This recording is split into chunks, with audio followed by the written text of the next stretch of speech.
A Seccional da Ordem dos Advogados do Brasil, Seção São Paulo, por sua Comissão de Direito Imobiliário, tem a honra de recebê-los para o webinar Lei de Stalking, Assembleia Virtual e LGPD, que conta com o apoio das Comissões de Ação Social e Cidadania, Cultura e Eventos e Comissão de Direito Digital da OAB São Paulo. Este evento compactua com os Objetivos de Desenvolvimento Sustentável da ONU.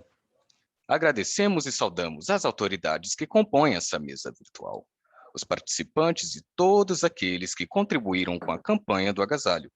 Para conduzir a abertura oficial deste evento, anunciamos o Dr. Rodrigo Carpá, coordenador da Coordenadoria de Direito Condominal da OAB São Paulo. Doutor. Obrigado, Iago. Obrigado, Fernanda, membros da mesa. Agradeço a todos também que estão nos assistindo nesse momento, ao presidente da OAB São Paulo, Caio Augusto, ao vice-presidente Ricardo Toledo, ao presidente da Comissão de Direito Imobiliário, Rubens Carmo Elias Filho, e eu que sou o coordenador da Coordenadoria de Direito Condominial da OAB São Paulo.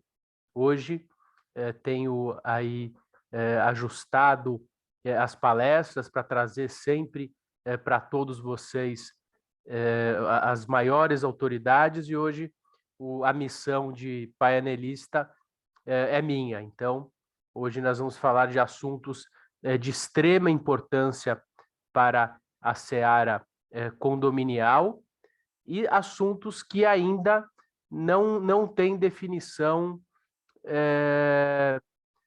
precisa. Assim, os assuntos são precisos, logicamente, mas eles são muito novos.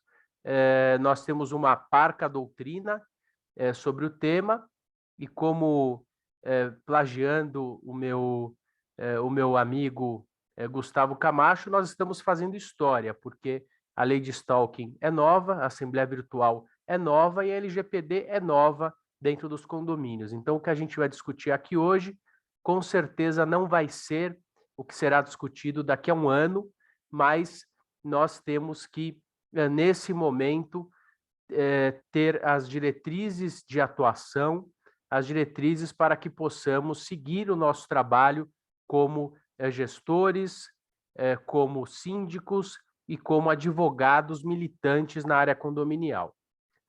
Agradeço por hora os 83 participantes que estão aí logados, alguns são membros da comissão, da coordenadoria. Aproveitar também para parabenizar o Dr. Fábio Ranada, que é o vice-coordenador, está completando aí anos hoje, dia 14/9. Vou preparar aqui rapidamente os slides para que possamos entrar nos temas. Você que está assistindo esse webinar, que é dentro da nossa sessão da coordenadoria, então a gente faz parte, ela vai ser tratada como expositiva, e parte será um debate. Então, se você tiver pergunta, tiver indagação, você pode entrar pelo Q&A. Se você for um membro da coordenadoria e quiser fazer uso da palavra, também, por favor, informe através do Q&A para que possamos providenciar essa situação. Então, vamos lá.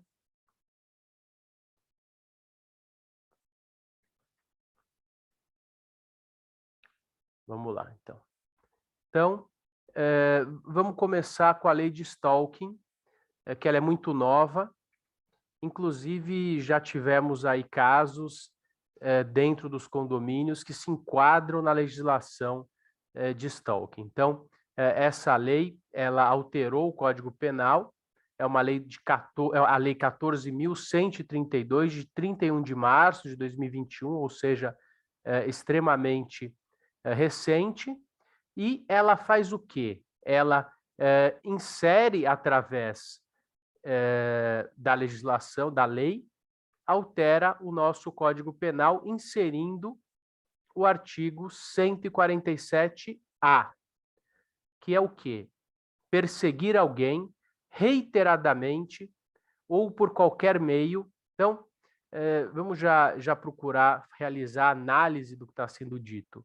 Então, perseguir alguém reiteradamente. Então, um fato isolado que já ocorre dentro de condomínios pode sim ensejar uma responsabilidade criminal, que pode estar aí dentro de um crime não específico, não do Sparking, mas, por exemplo, uma ameaça, um síndico que é ameaçado, ou um morador que é ameaçado pelo síndico. Tá? Ou uma injúria, uma calúnia, uma difamação, são situações que podem trazer sim ameaça ou o próprio crime de ameaça, mas nós estamos tratando aqui de uma nova modalidade de crime, de um novo tipo penal, que é o tipo do stalking, perdão, do stalking, alguns mencionam dessa forma, que é ameaçar reiteradamente, por qualquer meio, a integridade física ou psicológica. Ou seja, qualquer meio, o que está imputado em qualquer meio, esse meio ele pode ser tanto virtual quanto o meio físico. Então, se eu ficar perturbando alguém através do WhatsApp ou através de redes virtuais, por exemplo, eu entro toda hora no grupo e fico reiteradamente ameaçando. Depois vou contar um caso prático para vocês. Invadindo ou perturbando a sua esfera de liberdade ou privacidade. Isso interfere também na liberdade física de locomoção. Então, toda hora a pessoa está ali. Estou trazendo, essa lei não é específica para a seara condominial, mas ela se aplica, tá? Então, as analogias que eu vou realizar, com certeza vão abarcar a seara condominial sempre. Então, aquele morador que está sempre na porta da porta do outro, já tive casos desse, morador que, por exemplo, fica na garagem esperando o síndico sair ou o vizinho sair, tá? Então, essa é uma ameaça física. Ela pode também estar reduzida a um cárcere privado, e daí, eventualmente, tem aí uma concorrência, uma soma desses dois crimes. Ou só psicológico. Então, eu posso estar atingindo a esfera psicológica da pessoa. Toda vez que a pessoa entra na internet, ela tem ali nas redes sociais dela, olha, você não é um bom síndico, olha, você toma cuidado. Então, isso também pode estar incluído aí nessa perseguição. Logicamente que não é uma pena alta, isso foi debatido também no anteprojeto, a reclusão de 6 a 2 anos, mas é sim um marco nesse momento. A Marilene, que é a nossa secretária da comissão, doutora Marilene Amorim Fontana, agradeço a sua presença. Quando a gente for falar de LGPD, a Marilene vai falar um pouco para que a gente possa aí também interagir, trocar ideias. Obrigado, Marilene, seja bem-vinda.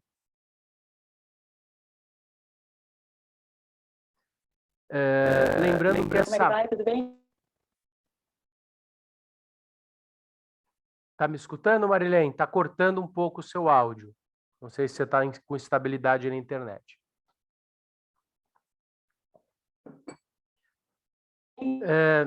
Essa pena ela pode ser... Tá, me escuta bem, Marilene?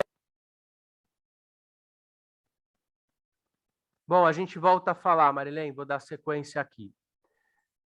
Essa pena ela pode ser aumentada se o crime é cometido contra a criança, adolescente ou idoso, contra a mulher por razões de sexo feminino, nos termos do parágrafo 2º do artigo 121, ou seja, do feminicídio, né? Nós tratamos também que foi uma outra situação ocorrida dentro de condomínios, e que o feminicídio veio também para somar. Nós temos a Lei Maria da Penha, que tem, através de medidas protetivas, e também temos as questões que estão sendo realizadas, as leis, os projetos, leis, país afora, no sentido de obrigar síndicos e gestores a realizar as denúncias de qualquer tipo de ameaça. Essa proposta, a lei, começou na Câmara dos Deputados,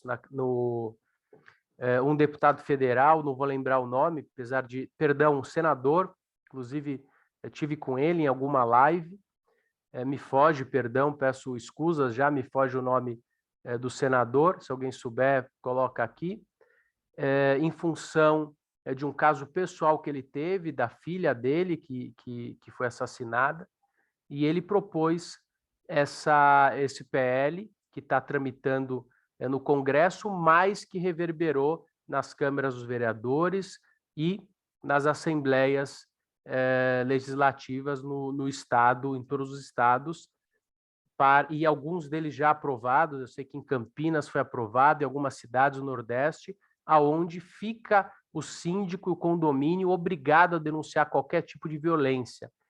O PL do Senado começou como uma violência apenas contra a mulher e foi ampliado para mulher, idoso, crianças, adolescentes ou pessoas portadoras de qualquer tipo de deficiência que o reduzam à condição que necessitem do amparo legal.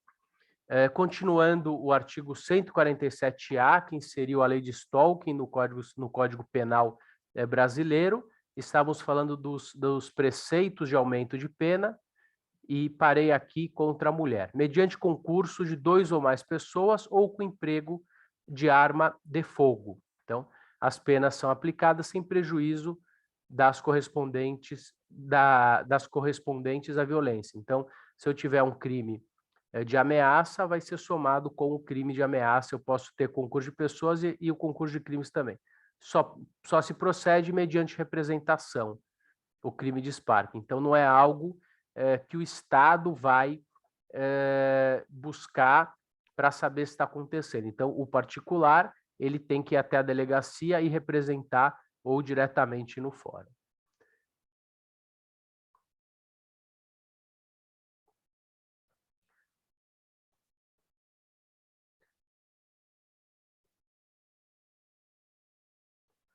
No âmbito condominial, nós temos muitas situações no dia a dia de pessoas que se desentendem, de brigas entre moradores, entre síndicos, muitas vezes com palavras de baixo calão, agressividade desmedida, mas não é qualquer situação que pode gerar o sparking. O sparking, ele tem que estar tipificado na conduta reiterada e vou voltar para o tipo penal mais uma vez para a gente poder fortalecer o conceito, perseguir reiteradamente. Então, isso me lembra um pouco o condômino antissocial, né? Que aquela conduta grave antissocial única não gera o condômino antissocial, porque o tipo penal do condômino antissocial, o artigo 130, 1337 do Código Civil, ele traz o condômino que reiteradamente realiza atividades, tem condutas antissociais. Da mesma forma, nós temos a palavra reiterada no caso da lei de stalking. Então, é a continuidade daquela ação por qualquer meio, seja ela moral, seja ela psicológico ou físico, e ele pode estar concorrendo em concurso de outros crimes, ok? Então, essa situação no âmbito condominial vai gerar um grande desconforto, não sendo um ato isolado. Tive outro dia relato de uma síndica que ela era perseguida, inclusive o algoz dela tentou atropelá-la, bateu o espelho retrovisor nela no carro e ligava na administração de forma constante, dizendo, olha, se essa síndica, avisando a gerente do empreendimento, se ela sair, mande ela tomar cuidado. Mande ela tomar cuidado. E constantemente ele chegava na portaria e falava para os porteiros para ela tomar cuidado, e algumas vezes ele esperou essa síndica em local próximo ao condomínio, numa padaria que ela costuma frequentar, apenas com a finalidade de ameaçá-la. Então, com certeza, está enquadrado nesse crime de stalking. Temos um outro caso também no condomínio clube, em que um cidadão ele vai até as assembleias portando arma de fogo com o intuito único de ameaçar a gestão do condomínio. Já teve outras medidas reiteradas de forma contumaz, prejudicando o convívio E lembrando que algumas condutas reiteradas, elas podem não ter a conotação penal, ela tem que ter a conotação penal para ser considerada stalking. Se eu tiver uma conotação civil, eu vou estar diante, provavelmente, de um condômino antissocial, que não é... Eu posso estar diante dos dois, né? De um condômino antissocial que comete o crime de stalking. Então, é importante a verificação do caso concreto. A penalidade nós falamos, então, quanto à lei de stalking, é mais ou menos isso, é uma situação relativamente nova, en passant, que já estamos vivenciando dentro de condomínio. Se vocês tiverem qualquer questão inerente a esse tema, que eu puder comentar ou ajustar, por favor, me mandem no Q&A para que a gente possa aí debater esse assunto. Se não, vou passar para o próximo tópico, que são as assembleias virtuais.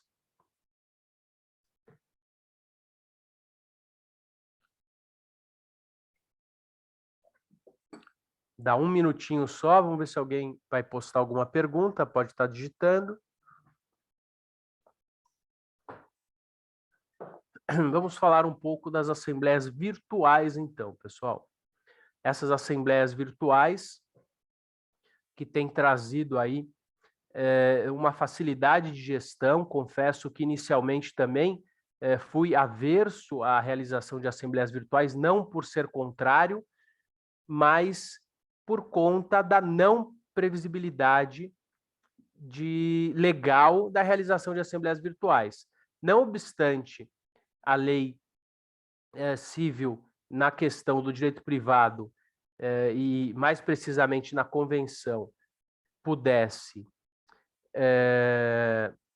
estar aí deliberando sobre essas situações, nós tínhamos muito pouco a se falar sobre o tema, porque os próprios tribunais também não tinham entendimento formado, tínhamos muito pouca doutrina escrita, e a segurança jurídica, com certeza, era a não realização em função da não previsão legal. Defendia que a alteração da convenção, com voto de 2/3, poderia, sim, ajustar em função da possibilidade dos artigos do Código Civil que trazem a possibilidade da realização do condomínio, da convenção, deliberar quanto à forma da realização de uma assembleia. Então, a assembleia virtual, ela começa com o PL do senador Anastasia, salvo o melhor juízo 1179 de 2020, que virou a lei 14.010, tá? E essa lei, ela trouxe o quê? Ela trouxe a possibilidade para fins inclusive, ou seja, também inerentes à destituição ou eleição de síndico, que pudesse ocorrer até 30 de outubro. Então, a lei ela foi promulgada, eu tenho aqui a data precisamente, acho que 30 de junho, 10 de junho, ela foi promulgada dia 10 de junho, e passou a viger até 30 de outubro de forma transitória. Então, foi uma interferência do Estado nas relações privadas, não tratava apenas de condomínio, mas ele trazia situações inerentes ao direito privado, interferindo nessas relações. O artigo 11 ele foi vetado, ele trazia a possibilidade do síndico implementar medidas de fechamento ou abertura de áreas comuns. Não obstante essa não aprovação desse artigo específico, com base no Código Civil, artigo 1348, 2, compete ao síndico, sim, o Poder Executivo, entendo que, independente da situação ter sido reforçada ou não, competia e ainda compete ao síndico medidas administrativas em defesa da sua coletividade, com base no 1348.2. O que ocorre é que esse síndico vai responder por abuso do direito, ou seja, aquela questão legal que se tornou ilegal, ou por um ato ilícito, ou por uma situação que esse síndico desenvolva de forma abusiva, contrariando a lei. Então, em caráter transitório, ficou permitido a realização de assembleias por meio virtual, equiparando a votação das pessoas, a presença, perdão, à assinatura presencial. Então, a partir do momento que a pessoa logasse no sistema, que poderia ser estático ou não, ou poderia ser um sistema online, ou apenas uma votação estática, essa pessoa é considerada assinando a lista de presença. Não sendo possível realizar essa assembleia, porque não seria possível, por exemplo, um condomínio clube, como alguns que nós temos conhecimento em São Paulo, 2.800 unidades, imagina uma realização de uma assembleia virtual, com certeza pode ser inviável. E nesses momentos, nós ingressamos com ações judiciais para prorrogar judicialmente o mandato do síndico.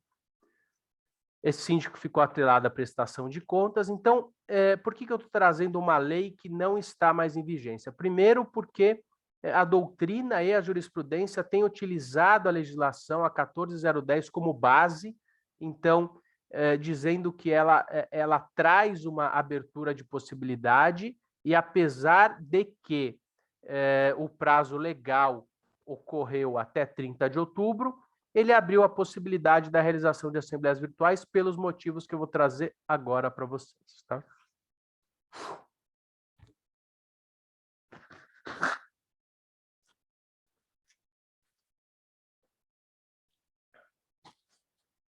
Então, a partir do momento em que a lei civil não traz uma definição específica quanto à possibilidade da realização de uma assembleia no âmbito virtual, e nós temos alguns PLs, alguns projetos-lei nesse sentido, um da senadora Soraya Tronic, que traz a possibilidade da realização de assembleias em âmbito virtual de forma permanente para quórums qualificados, como, por exemplo, a alteração da convenção, e temos um outro PL, salvo o melhor juízo, o 2323, que traz a possibilidade permanente de assembleia virtual em qualquer quórum.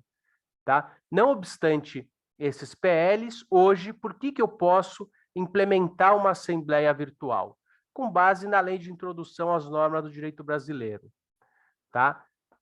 Que traz o quê? A omissão será decidida pelo juiz de acordo com a analogia, os costumes e os princípios gerais do direito. Então, a analogia, nós temos uma legislação que parou de viger em 30 de outubro, mas que trouxe, sim, uma previsão, uma nova possibilidade. Nós temos aí centenas de julgados nesse sentido hoje, e o artigo, precisamente, 4º e 5º da Lei de Introdução às Normas do Direito Brasileiro. Dessa forma, nós temos que interpretar também com princípios gerais do direito civil, que traz o princípio da legalidade, o princípio do pacta sunt servanda, o acordo faz lei entre as partes. Então, aí eu abro a possibilidade da convenção regrar. Então, se a lei não proíbe, a convenção pode disciplinar. Mas e se a lei não proíbe, a convenção não disciplinar?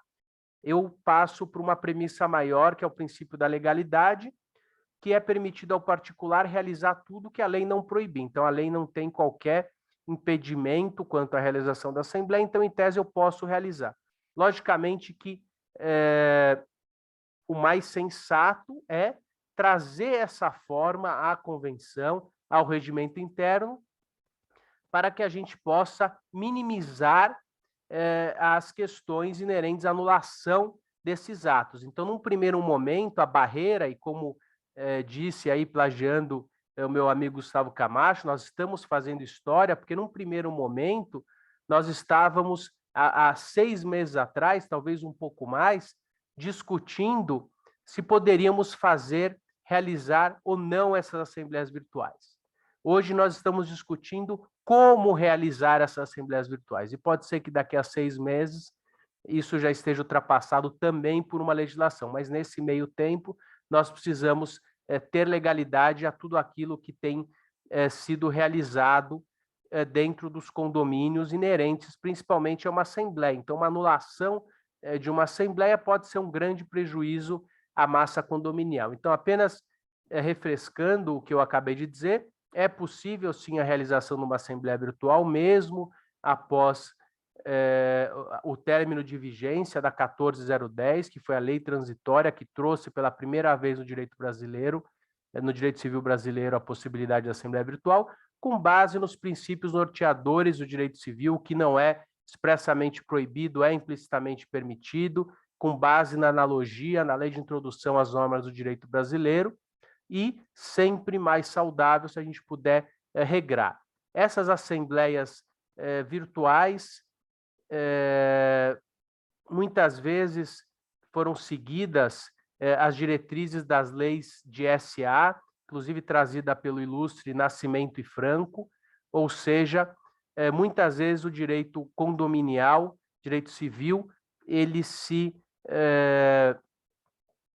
encostou nas leis de SA, porque também a empresa, uma empresa SA é uma empresa com uma multiplicidade muito grande de pessoas, uma gama de sócios, e se equipara para fins didáticos ao condomínio edilício. Então, nós temos uma lei de 2011 que permite a realização de assembleias virtuais nas companhias de capital aberto, e essa assembleia, na verdade, não é a assembleia que nós estamos realizando hoje de condomínios, é uma assembleia híbrida, tá? O acionista pode votar até o início da assembleia, que ocorre fisicamente. Entendo que também na seara condominial é possível a realização de uma assembleia híbrida, já realizei algumas, não vejo qualquer impedimento legal. O que tem me incomodado muito é que as pessoas têm confundido isso. Tive uma conversa também com o nosso membro da comissão, Paulo Bon, que as pessoas têm confundido as assembleias virtuais com assembleias informais. Então, as assembleias em âmbito virtual não são assembleias informais. Elas devem seguir um procedimento legal, elas devem seguir um sistema que pode ser o sistema apresentado pela administradora ou outros sistemas que estiverem presentes no mercado. É importante que o presidente seja eleito, o secretário seja indicado, a ata seja reduzida a termo, nem que ela seja levada a registro no cartório digital, ela precisa ser assinada pelo presidente e pelo secretário. Questões têm surgido dessas relações. Por exemplo, uma associação que, por analogia, realiza uma assembleia também virtual, e o cartório do registro de imóveis, diferente do condomínio, a associação é uma pessoa jurídica, exige uma lista de presença de uma assembleia realizada no âmbito virtual. Então, esse é um caso prático em Minas Gerais e resolvido através de diálogo, mostrando para o cartório que a 14.010 implementou e de forma transitória, mas que pode ser abrangido também para a área das associações, e assim foi acatado e resolvido a questão. A CVM, que é o órgão regulador das empresas de capital aberta, regulou essas assembleias híbridas, e no âmbito do direito condominial, o artigo 1350 vai prever a forma com que essa...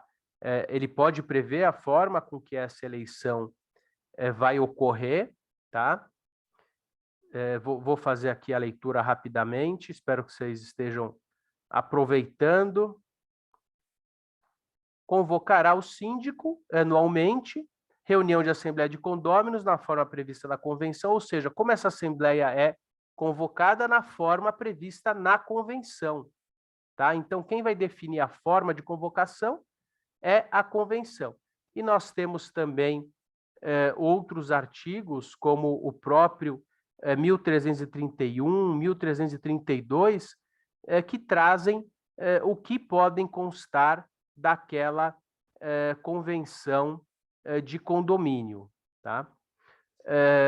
E nesse momento é imperioso, é importante, se houver abertura no momento da instituição, a gente sabe que depois realizar uma convenção, alterar uma convenção, o quórum é qualificado, 2/3, mas os novos empreendimentos com certeza vão surgir com essas adequações, e nós temos sim uma necessidade muito mais forte do que a que tínhamos na promulgação de 2002 do Código Civil, com essas modificações que foram realizadas em função da Covid, seja para regular a Assembleia Virtual, seja para regular a nova forma de se viver dentro de condomínios, que passa, inclusive, por mudança de horários, de obras, de mudanças em função do novo normal, em função da absorção de novas práticas dentro das unidades imobiliárias. Então, a pergunta é, eu preciso alterar a convenção para possibilitar uma assembleia virtual? Entendo que não,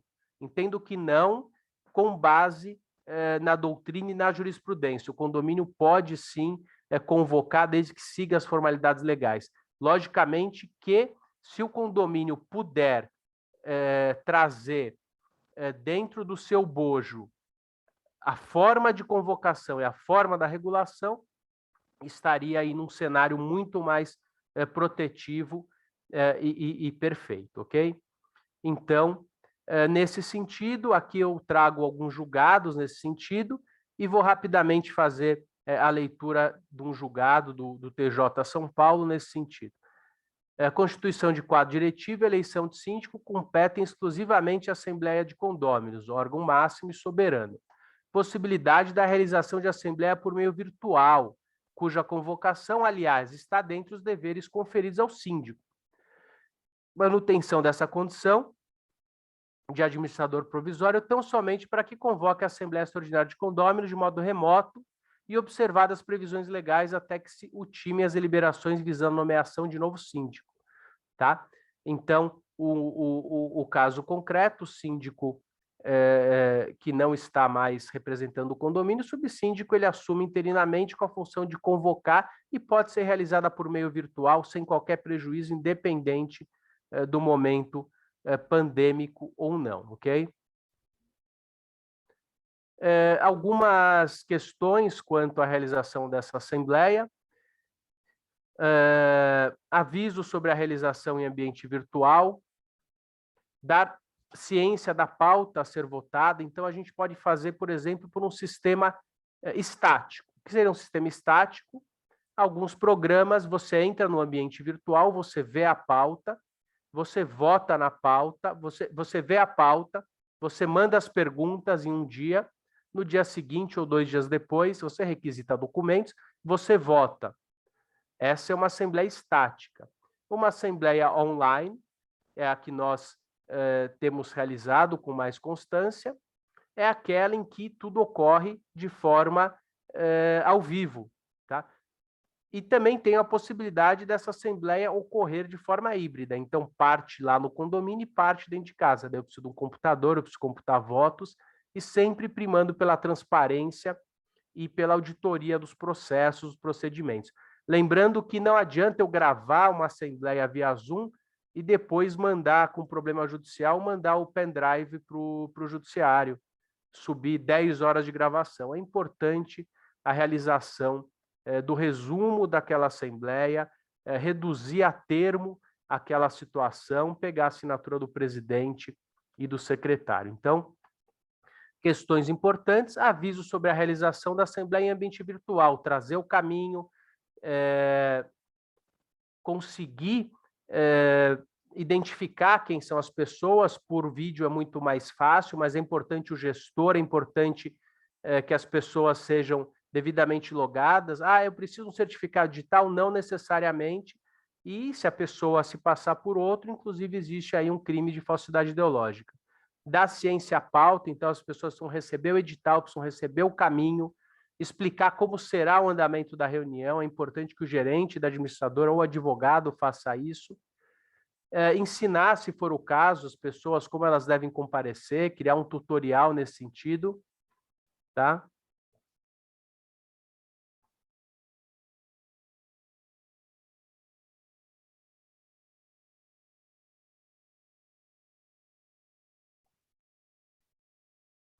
E agora entrar um pouquinho na LGPD.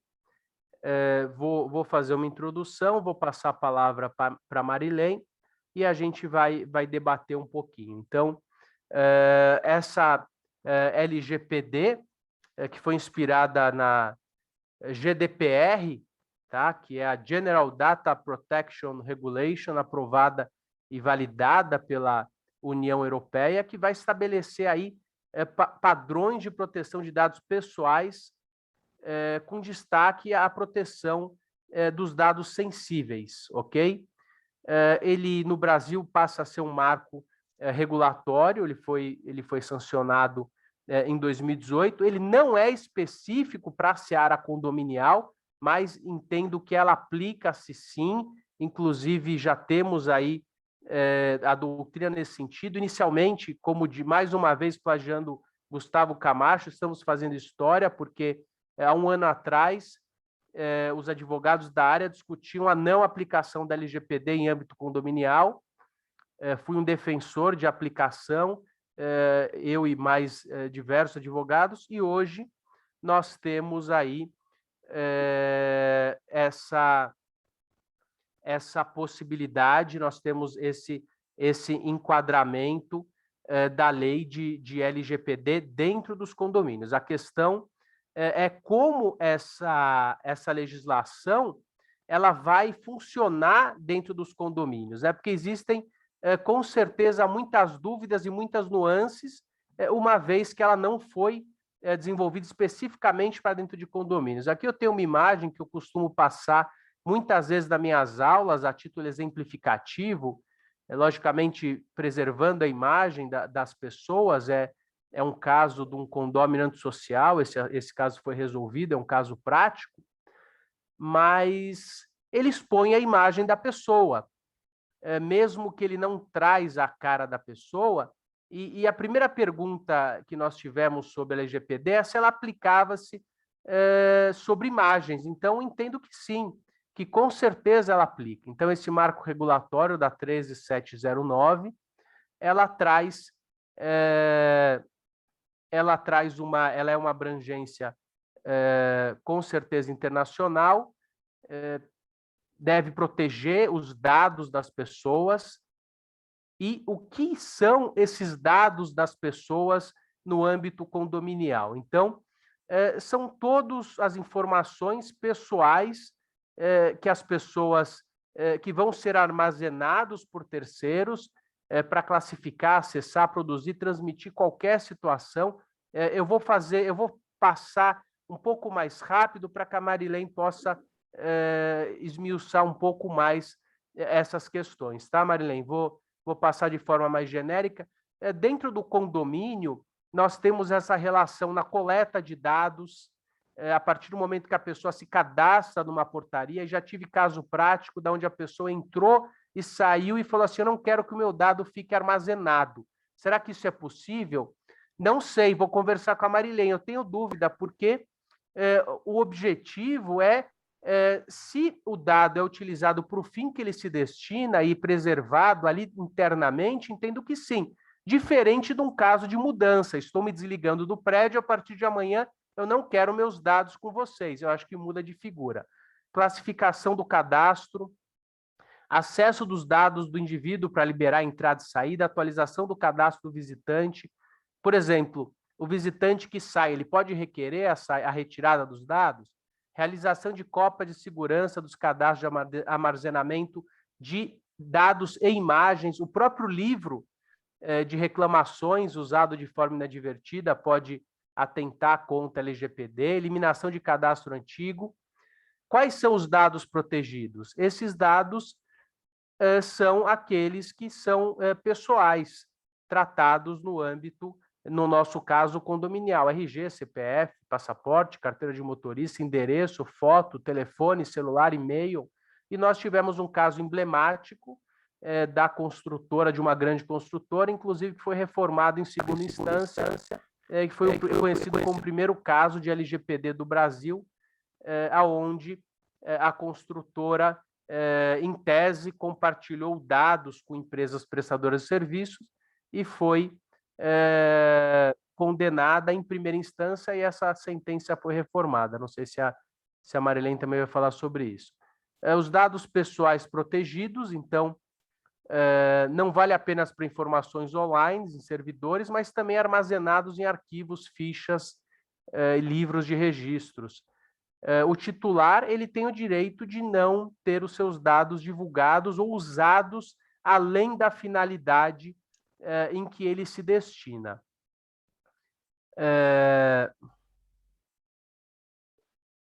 Os condomínios, existem relações, esses condomínios, não apenas com os seus visitantes ou os seus moradores e condomínios, como também os prestadores de serviços e todos aqueles que tiveram relações com o condomínio, por exemplo, uma construtora, por exemplo, a administradora do condomínio. Então, é importante que esses instrumentos, esses contratos,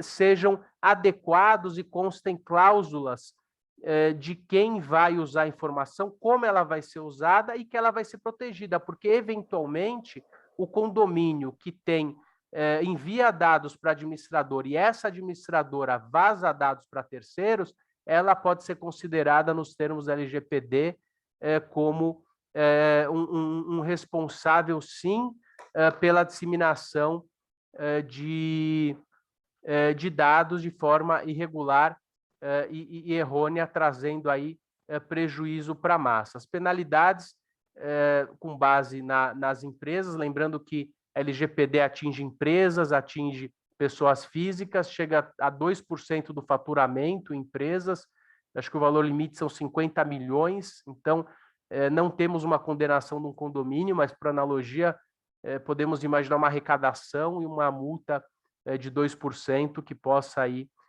ser majorada. Vou continuar com vocês, vou passar a palavra para a doutora Marilene, para que ela faça algumas considerações, mas a parte expositiva que eu tinha a falar para vocês de forma geral é essa. Por favor, Marilene. Como é que vai, doutor Rodrigo? Boa tarde a todos. Obrigada pela oportunidade, doutor Rodrigo. Obrigada para a OAB. Pois é, a LGPD está aí. Agora a gente diz que ela está 100% on, né? Que as penalidades agora começaram, já estão em vigor, não estão sendo aplicadas porque dependem de regulamento da autoridade, né? Nós temos a lei, é o assunto do momento aí entre os advogados, profissionais de segurança de informação, e as pessoas, em geral, estão começando a tomar conhecimento. E isso vai virar, é uma cultura, né? Como foi a lei do consumidor, essa LGPD vai se tornar parte da nossa cultura. Então, ela é muito interessante, a LGPD, porque ela vem para proteger o titular, para que o titular tenha maiores direitos sobre os seus dados pessoais.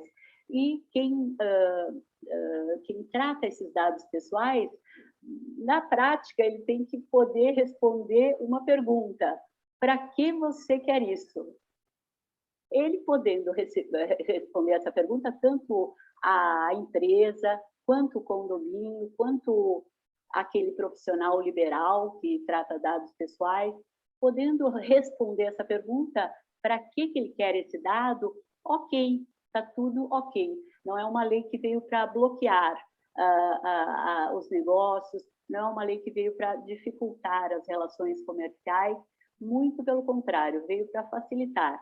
Então, se houver um embasamento legal daquele tratamento de dados dentro daquelas bases legais que estão relacionadas na lei, e que são 10 bases legais, é o consentimento e mais 9 que a gente fala, porque muitas pessoas pensam que é o consentimento a maior base legal, mas não é, é o consentimento mais 9, e existem muitas bases legais que podemos nos embasar para justificar para que nós pegamos aquele dado do titular. E a Lei Geral de Proteção de Dados, ela é uma lei de evidências. Então, é muito importante que,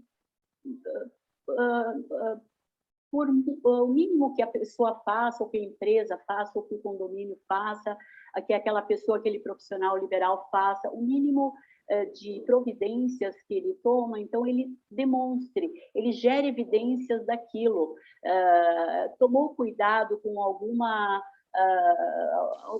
coisa dentro da empresa, tomou algum tipo de segurança da informação, então gera evidências, relata, anota e deixa ali para poder comprovar para a autoridade ou para algum fiscal ou para o próprio titular, para não só fazer, mas guardar aquela evidência. É muito importante isso. Então, doutor Rodrigo, estamos aqui, né, para dizer também que os condomínios aí não estão naquelas exceções do artigo 4º, que nós temos a lei aí se aplica a todos que tratam dados pessoais, com algumas exceções, que são os particulares para fins somente particulares, que são para fins jornalísticos. O condomínio não está ali. Porém, é claro que ele está dentro, mas eu creio que vai vir uma regulamentação específica. Para o condomínio, você acha isso? Creio, porque para micro e pequenas empresas, a autoridade, se você vai no site da NPD, já tem uma minuta pronta para regulamentar as pequenas e micro e pequenas empresas. Médias e pequenas. Então, eu tenho essa impressão que vai sair alguma coisa que possa regulamentar, que possa não desenquadrar da lei, mas reduzir as exigências, como, por exemplo, a não necessidade de haver um DPO obrigatoriamente, a não necessidade de tomar medidas mais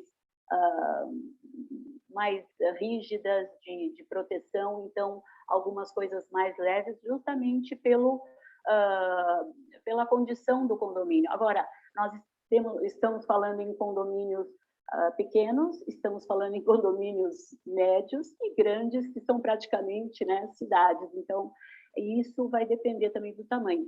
Mas, por enquanto, não tem nada definido. E até que não venha nada definido, eu creio que é melhor todos se adequarem. E uma informação importante que todos também já têm ciência é que a Lei Geral de Proteção de Dados, ela vem muito ligada à parte da segurança da informação. Inclusive, no artigo 46, está dito lá que a empresa ou a organização, ela tem obrigação de tomar medidas técnicas, operacionais, administrativas, para garantir um mínimo de segurança. Porque não há proteção, não há privacidade sem a proteção dos dados, e também não há a proteção dos dados sem a segurança da informação. Então, essa lei, você começa a estudar a lei, né? Você estuda a GDPR, depois você vê que a GDPR ela é bem maior, ela é bem mais detalhada. A LGPD é uma cópia da GDPR, só que ela é bem mais sucinta. Então, é uma lei que veio para dizer o que tem que ser feito, mas não explica o que tem que ser feito. Como deve ser feito, Como deve ser feito. Nós temos visto isso em diversos momentos dentro do condomínio, diversas dúvidas, e nós estamos aí sendo precursores dessas orientações para que as pessoas possam seguir a vida dentro de condomínios. O que eu queria dizer, e fique à vontade de me interromper ou complementar, Marilene, o artigo 7º, 9º, que traz que o tratamento dos dados pessoais somente poderá ser realizado nas seguintes hipóteses. Inciso 9º.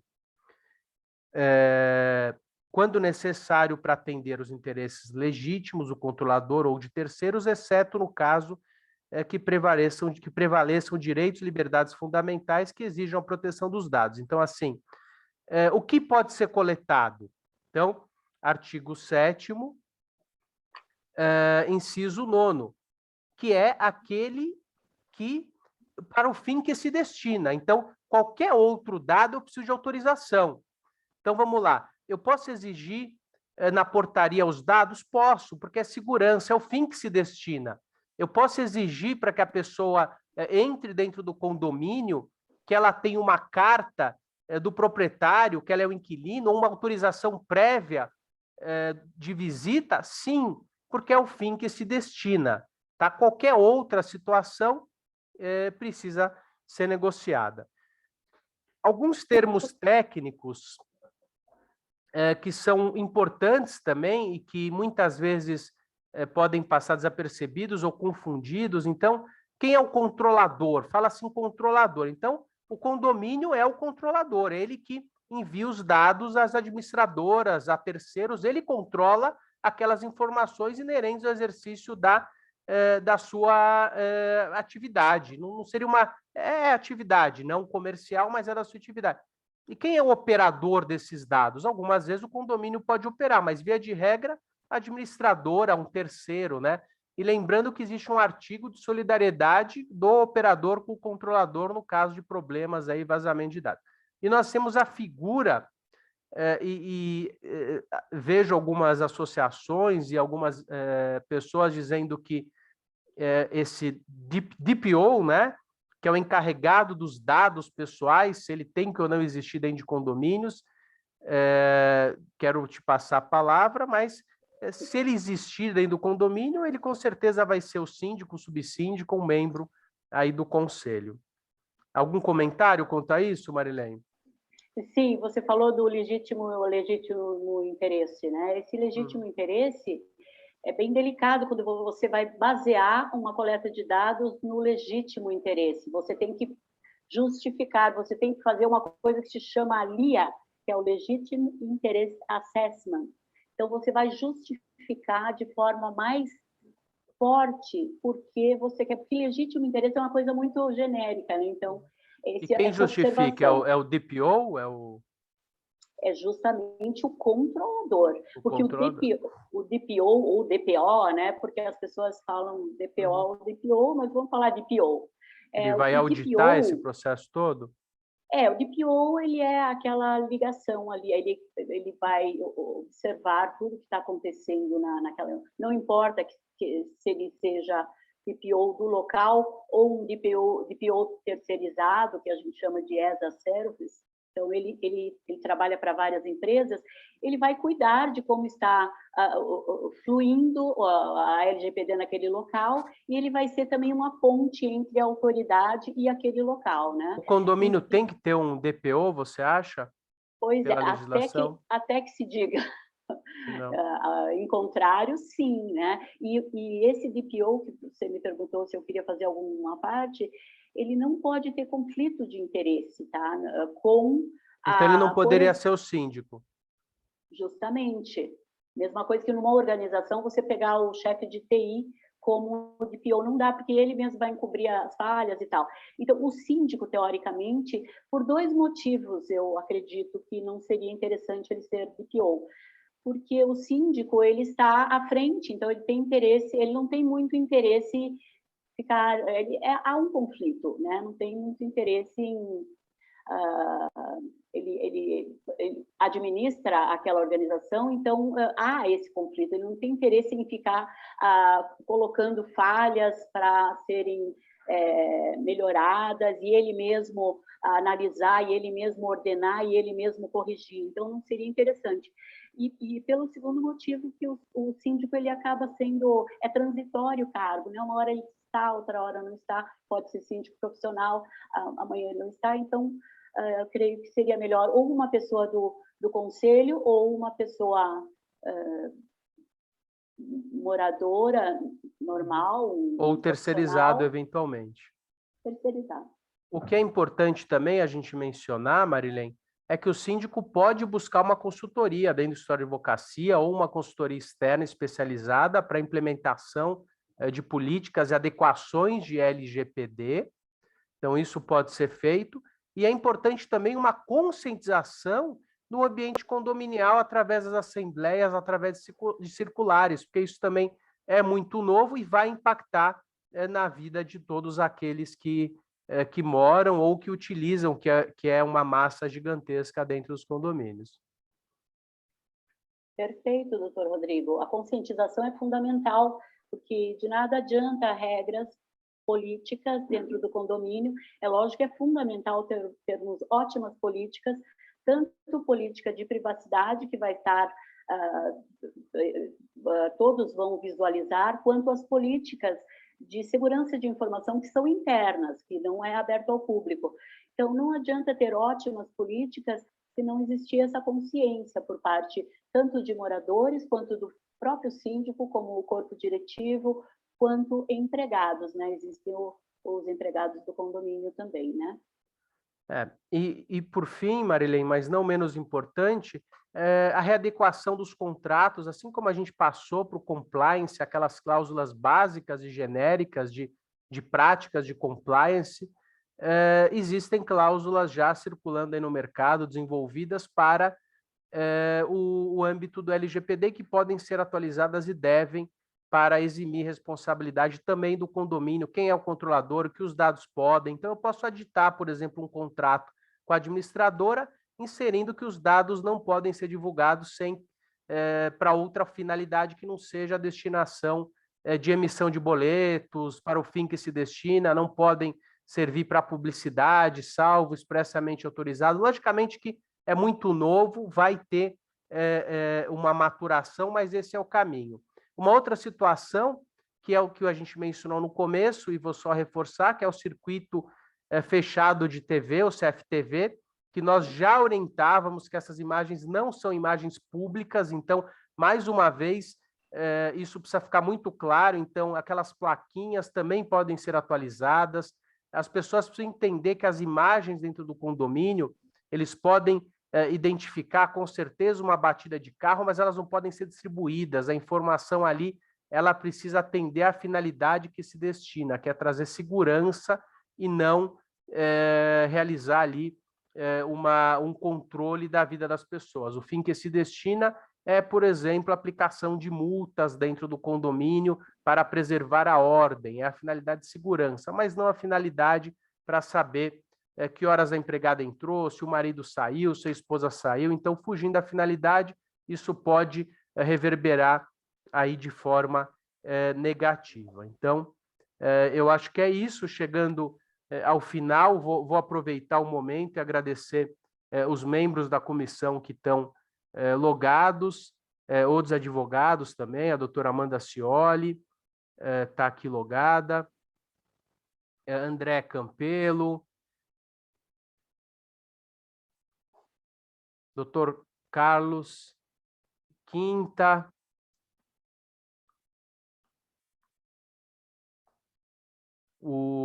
a doutora Dinamara, o doutor Randall, membros da comissão, o doutor Edson Moraes, também membros, o doutor Fábio Ranada, nosso vice-coordenador, e tantos outros que estão aí nos prestigiando, o doutor Jackson, e todos os outros que estão nos prestigiando. Agradeço a atenção de vocês.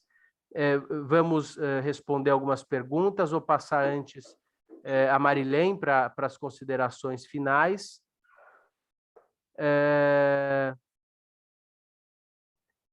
E vou dar uma olhada aqui no chat. Parece que a gente tem algumas questões aqui no chat. Então, recebi a informação. Vamos lá dar uma olhadinha, Marilene, e responder antes que a gente possa encerrar. O senador que eu não lembrei o nome, aqui o doutor Weider me gritou, é o senador Luiz do Carmo, do MDB, exatamente de Goiás.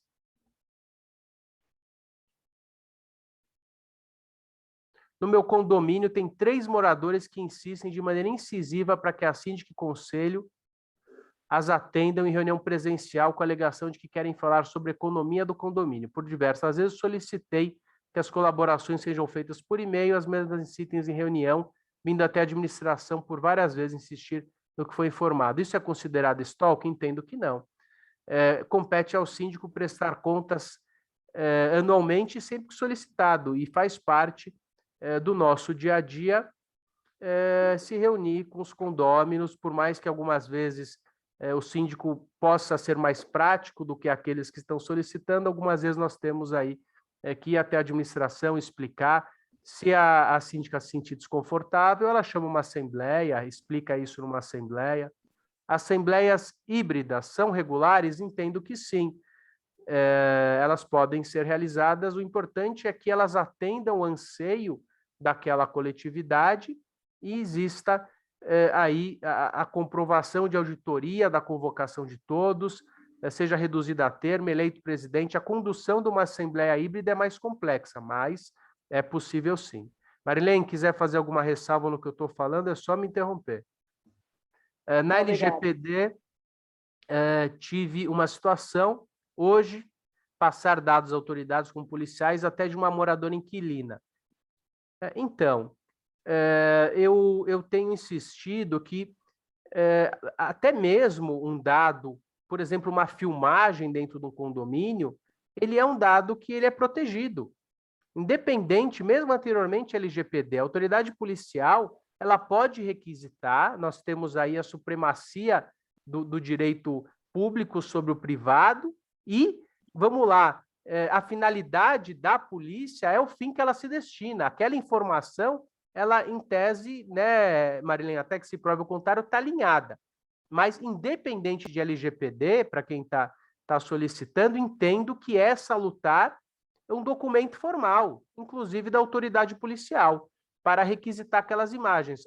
O condomínio é um local privado, a polícia não pode adentrar dentro do condomínio, salvo em estado de necessidade, flagrante delito ou com uma ordem judicial, com mandado judicial nesse sentido. A residência, artigo 5º da Constituição, é asilo inviolável, somente nela podendo ser penetrada nas situações que eu acabo de mencionar. O DPO, ou DPO, como você falou, Marilene, deve ser nomeado internamente ou necessita alguma nomeação junto à NPD, Autoridade Nacional? O que você acha, Marilene? Não, no meu entendimento, o DPO ele deve ficar de forma pública para todos os titulares. Isso inclui até a NPD, tem que ficar no site da empresa ou de alguma outra forma. E como pública. Nós faremos isso dentro do condomínio? Apenas abrir, então não seria necessário junto com a NPD?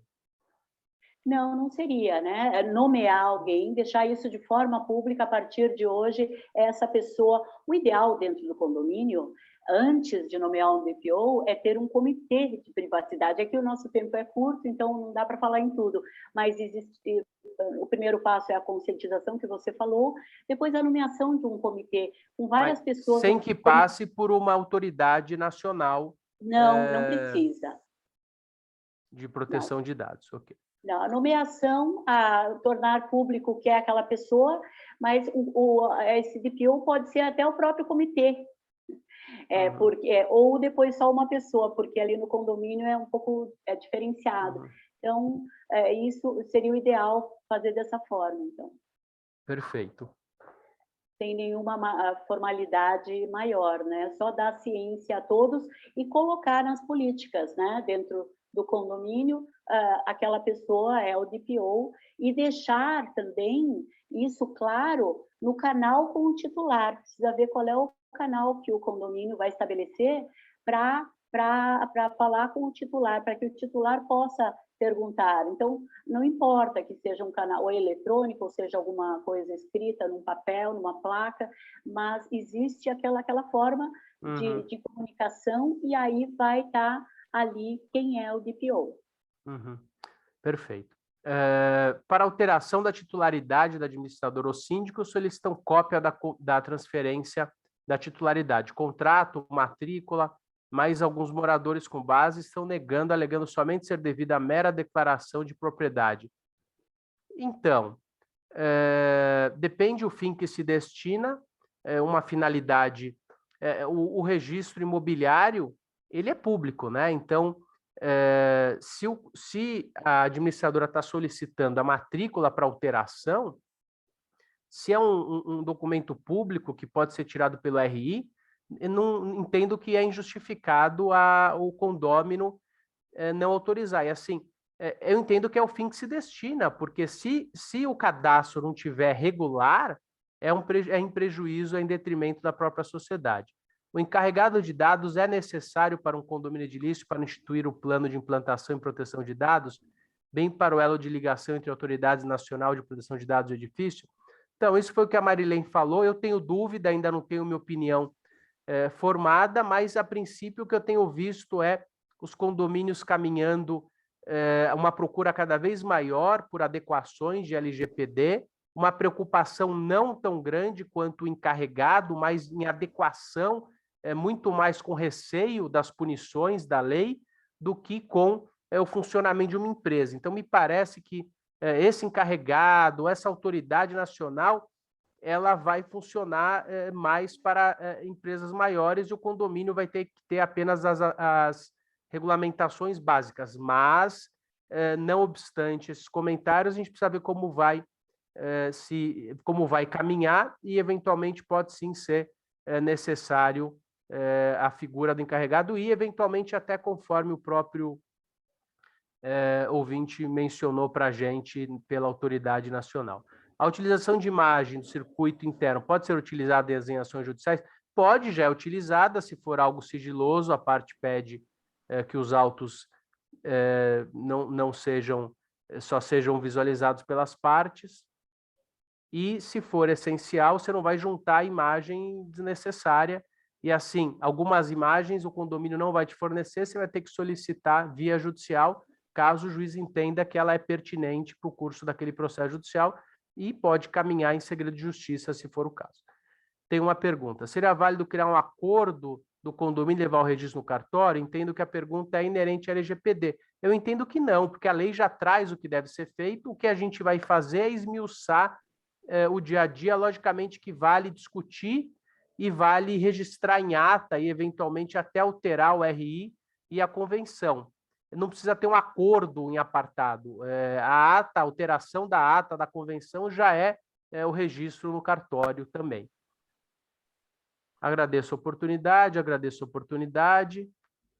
A realização de uma assembleia virtual, as imagens gravadas podem ser disponibilizadas aos moradores? Então, essa tem sido uma dúvida. É importante que se mencione que essas imagens são gravadas. Entendo que a finalidade dessa gravação é que ela possa comprovar aquilo que foi realizado.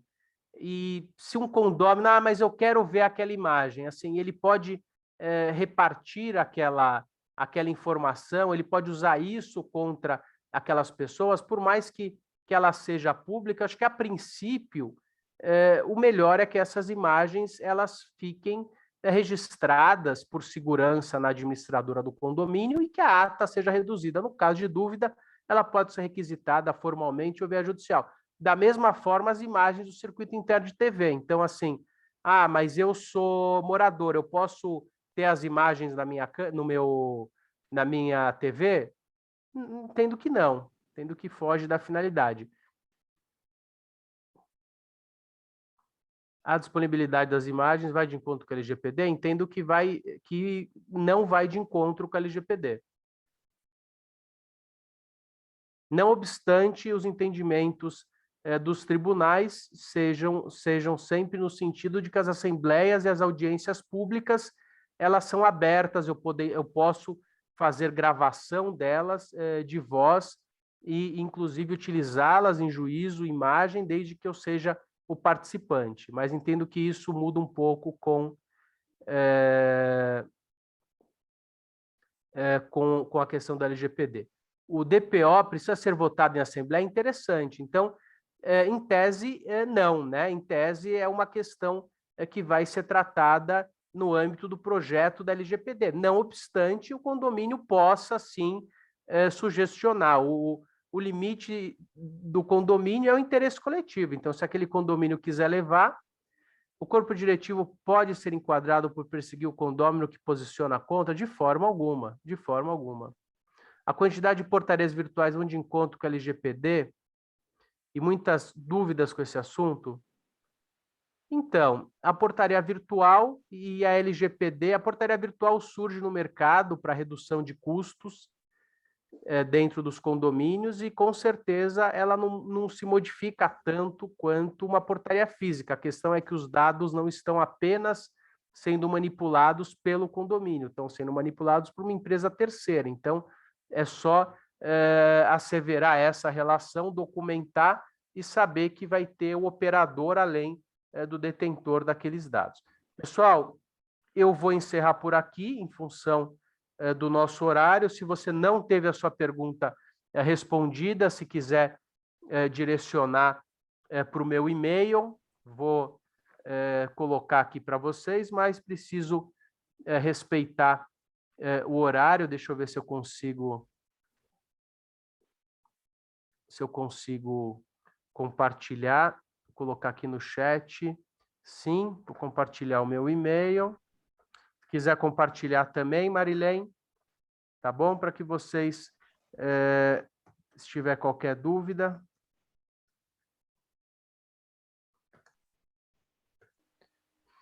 Vou agradecer a todos, agradecer essa audiência. Batemos aí 150 pessoas. Marilene, muito obrigado, um prazer sua presença, sua ilustre presença. Quiser se despedir do pessoal. Eu queria agradecer, né? Queria agradecer a todos, né, pela audiência e lembrar que a LGPD não é uma foto, é um filme. Então, vai passando e é muito importante a governança. Então, por mínimo que você fizer, qualquer melhoria no condomínio, você vai fazendo, vai voltando, vai arrumando o que não está bom, melhorando o que pode ser melhorado, e isso vai sempre gerando melhoria contínua. É isso. Muito obrigada a todos. Pessoal, obrigado. Então, encerramos o webinar e, consequentemente, a reunião fica encerrada. Marilene vai lavrar a ata também. Uma boa tarde a todos, uma boa semana. Fiquem com Deus. Obrigado. Espero encontrá-los todos bem numa próxima oportunidade.